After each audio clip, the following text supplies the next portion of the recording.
Imagine a quiet town where life moves slowly and neighbors greet each other with a smile. A place where nothing seems out of the ordinary. But beneath this calm surface, a storm was growing. One that would shatter the peace and leave a community in disbelief. This is the story of Jack Tyler, a man whose name would soon become synonymous with unspeakable cruelty. A man who, hidden behind closed doors, committed acts so horrifying that they defy comprehension. Acts that would leave even the most seasoned investigators questioning how such evil could exist. It began with a tip, a single piece of information that led authorities to a small home in Bodmin, England.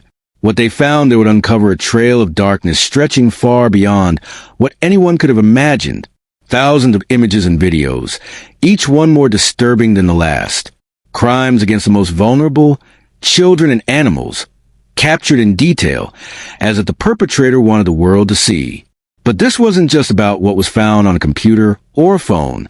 This was about the lives destroyed, the innocent stolen, and the pain inflicted on those who could not defend themselves.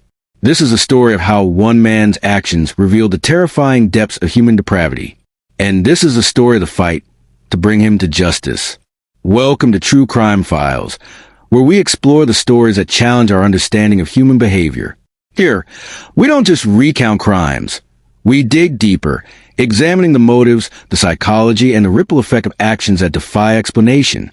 If you're someone who seeks to understand the darker side of humanity, if you're drawn to stories that reveal the complexities of justice and the resilience of those who fight for it, then you're in the right place. This is more than just true crime. This is about uncovering the truth, no matter how unsettling it may be.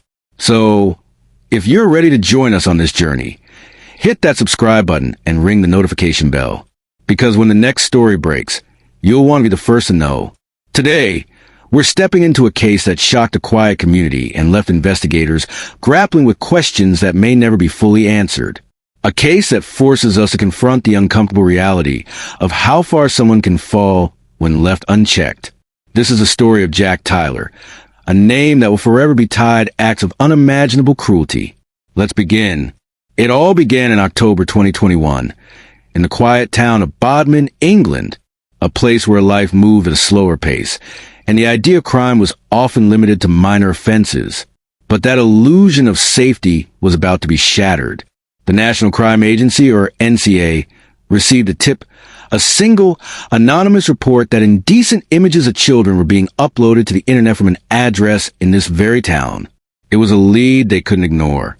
When officers arrived at the address, they had no idea what they were walking into. The house looked ordinary, blending seamlessly into the neighborhood. But inside, they would uncover a world of horror that would haunt them long after the investigation was over. Armed with a search warrant, they entered the home, and what they found would change everything. Electronic devices, computers, phones, and hard drives were seized and taken for analysis. As investigators began to sift through the files, the scale of what they were dealing with became clear. Thousands of images and videos, each one more disturbing than the last. Some depicted the abuse of children, some as young as newborns.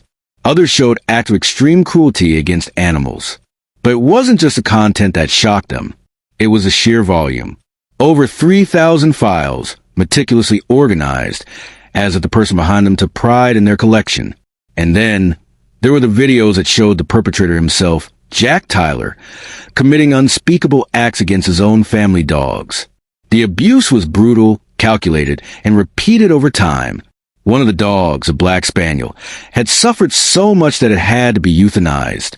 The other, a Jack Terrier, was removed from the home by veterinary services, but later died from the trauma it had endured.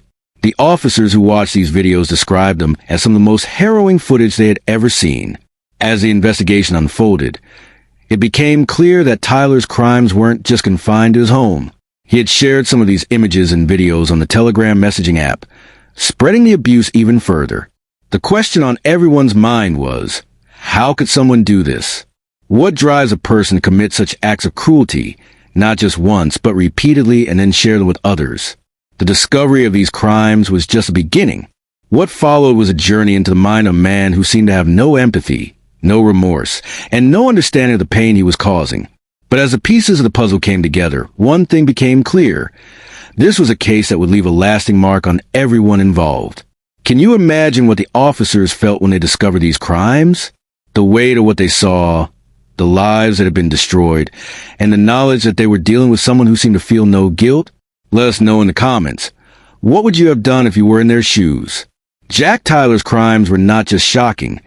They were beyond comprehension. They revealed a level of cruelty that is difficult to put into words. The evidence found on his devices painted a picture of a man who had crossed every line imaginable. Among the thousands of files discovered, there were images and videos of children, some as young as newborns, being subjected to unspeakable abuse. These were not just random files downloaded from the internet. Some of them had been created by Tyler himself, a fact that added an even more disturbing layer to the case. The children in these videos were helpless, innocent, and utterly defenseless. But the horror didn't stop there. Tyler had also turned his attention to his own family dogs. He filmed himself committing acts of extreme cruelty against them, acts that were so brutal, so calculated, that they left even seasoned investigators shaken. The videos showed Tyler anally raping the dogs, beating them, and strangling them into submission when they tried to resist. The abuse was repeated over time, and the dogs, unable to escape, eventually stopped fighting back. One of the dogs, a black spaniel, suffered injuries so severe that it had to be euthanized. The other, a Jack Terrier, was removed from the home by veterinary services, but later died from the trauma it had endured. The pain these animals experienced is almost impossible to imagine. They were loyal, trusting creatures who depended on Tyler for care, and instead, they were subjected to unimaginable suffering. What makes these crimes even more disturbing is the fact that Tyler didn't just commit them in secret. He recorded them. He saved the videos. And in some cases, he shared them with others on the Telegram messaging app. It was as if he wanted to document his actions, to relive them, or perhaps to show them off. This level of detachment from the suffering of others is chilling. The charges against Tyler were extensive. He was accused of possessing extreme pornographic images, causing unnecessary suffering to animals, possessing indecent images of children, distributing those images, and sexually abusing animals. Each charge represented a different facet of his crimes, but they all pointed to the same thing: a complete lack of empathy, a disregard for life, and a willingness to inflict pain on the most vulnerable. As the details of the case came to light, one question kept coming up: why? What could drive someone to commit such acts? Was it a result of his isolation, his exposure to harmful content online, or something deeper? These are questions that may never be fully answered, but they force us to confront the uncomfortable reality of how far someone can fall when left unchecked. What do you think should be the punishment for crimes like these? How do we ensure that justice is served while also addressing the root causes of such behavior? Share your thoughts below. This is a conversation we need to have. To understand Jack Tyler's crimes, we must look beyond the acts themselves and into the mind of the person who committed them. What drives someone to inflict such pain on others, especially on those who are defenseless? Experts who examine the case believe that Tyler's actions were the result of a combination of factors: isolation, untreated mental health issues, and prolonged exposure to extreme and harmful content online. Tyler lived a life of virtual isolation. He spent much of his time online, disconnected from the real world and the people around him. His defense argued that he was lost in the darkest corners of the internet, a place where boundaries blur and the unthinkable becomes normalized. Over time, the content he consumed grew increasingly extreme, desensitizing him to violence and cruelty. What might have once shocked him became routine, even acceptable. But the internet alone doesn't explain Tyler's actions. Psychologists point to his untreated mental health issues as a significant factor. Tyler had been diagnosed with autism and exhibited compulsive behaviors, but he never received the consistent support or treatment he needed. His defense claimed that these conditions, combined with his isolation, created a perfect storm, one that left him vulnerable to the influences of the online world. However, this raises a difficult question. Does any of this excuse his actions? Can we blame the internet or his mental health for the choices he made? While these factors may help us understand how Tyler reached this point, they don't absolve him of responsibility. The crimes he committed were deliberate, calculated, and repeated over time. He chose to record his actions, to save the videos, and in some cases, to share them with others. These were not impulsive acts. They were part of a pattern. The case also highlights a broader issue: the role of the internet in shaping behavior. The online world can be a double-edged sword. It connects us, educates us, and entertains us, but it also has the power to corrupt, to normalize the unacceptable, and to push people toward the edge. For someone like Tyler, who was already isolated and struggling, the internet became a dangerous escape, one that fed his darkest impulses. But Tyler's story is also a reminder of the importance of intervention. Could his crimes have been prevented if he had received the help he needed earlier? If someone had noticed the signs and stepped in? These are questions that don't have easy answers, but they force us to confront the complexities of human behavior and the systems that fail to address it. Do you think the internet played a role in Tyler's crimes, or was it something deeper? Was his behavior a product of his environment, his mental health, or a combination of both? Let us know your thoughts in the comments. This is a conversation that goes beyond one case. It's about understanding how we, as a society, can prevent tragedies like this from happening again. The courtroom was silent as Judge Simon Carr prepared to deliver his verdict. The case before him was unlike anything he had encountered in his career. Jack Tyler had pleaded guilty to all charges: possession of extreme pornography, causing unnecessary suffering to animals, possessing indecent images of children, distributing those images, and sexually abusing animals.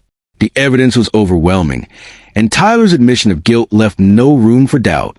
Judge Carr described the case as one of the worst he had ever seen. The level of cruelty, the deliberate nature of the crimes, and the sheer volume of evidence made it clear that Tyler's actions were not just isolated incidents, but part of a prolonged pattern of abuse. The judge spoke of the suffering endured by the victims, both the children in the images and the animals Tyler had tortured. He emphasized that these were not just crimes against individuals, but crimes against humanity itself. Tyler's defense argued for leniency, citing his mental health issues and his isolation as mitigating factors. They claimed that he was a young man who had been failed by the system, someone who needed help rather than punishment. But Judge Carr was unmoved. He acknowledged Tyler's struggles, but made it clear that they did not excuse his actions. "You have shown no empathy, no remorse, and no understanding of the harm you have caused," the judge said. "The pain you inflicted on innocent lives is unforgivable." In the end, Tyler was sentenced to a significant prison term. The exact length of the sentence was not disclosed, but it was clear that the judge intended to send a message. Crimes of this nature would not be tolerated. The sentence was meant to reflect the severity of Tyler's actions and provide some measure of justice for the victims. But the question remains, was justice truly served? For the families of the children in the images, for the animals who suffered and died, and for the community that was left reeling from the case, the answer is complicated. A prison sentence may hold Tyler accountable, but it doesn't undo the harm he caused. It doesn't bring back the lives that were lost or erase the trauma that was inflicted. This case also raises broader questions about how we as a society handle crimes of this nature. Are prison sentences enough, or do we need to focus more on prevention, on addressing the root causes of such behavior? Should individuals like Tyler receive psychological help alongside punishment, or does that risk minimizing the severity of their crimes? As the gavel fell and Tyler was led away, the courtroom remained heavy with emotion. For some, the sentence brought a sense of closure. For others, it was a reminder of the work that still needs to be done, to protect the vulnerable, to hold offenders accountable, and to ensure that cases like this never happen again. Do you think the sentence was enough? Was justice served? Or does this case highlight the need for a different approach? Let's discuss in the comments. Your voice matters in this conversation, and together, we can explore what true justice looks like in cases like these. Jack Tyler's case is a stark reminder of the dangers that can emerge when harmful behavior goes unchecked. From the depths of the internet to the quiet streets of Bodmin, his crimes shocked the community and left lasting scars. If this story has left you with more questions than answers, make sure to like, comment, and subscribe for more true crime stories that challenge our understanding of human behavior. Next week, we'll uncover another case that pushes the boundaries of what we thought possible. Until then, stay safe, stay curious, and remember, the truth is often more unsettling than fiction.